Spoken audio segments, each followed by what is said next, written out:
ఓం నమ శివాయ. మన పిల్లలకు మన ధర్మాన్ని అధర్మాన్ని నేర్పించవలసి వస్తుంది. కాబట్టి ఇప్పుడున్న ఈ సమయంలో చాలా మంది సమయాన్ని పిల్లలతో గడపలేకపోతారు. కాస్త సమయాన్ని గడిపి కాస్త వాళ్ళకు ఏది మంచి ఏది చెడు నేర్పించండి.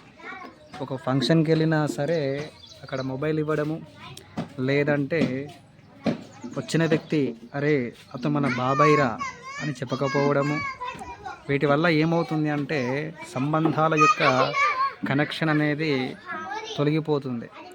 వాడు పెద్దగా అయినాక కనిపిస్తే కూడా ఇతను ఎవరో అని అనుకునేటువంటి స్థితిలో ఉంటాడు. కాబట్టి మన పిల్లలకు మనం నేర్పించవలసింది చాలా ఉంటుంది.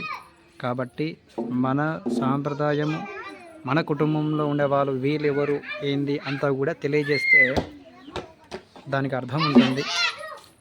తప్పుగా భావించకండి. అన్యథా శరణం నాస్తి త్వమేవ శరణం మమ తస్మాత్ కారుణ్యభావేన రక్ష పరమేశ్వర. అన్యథా భావించండి.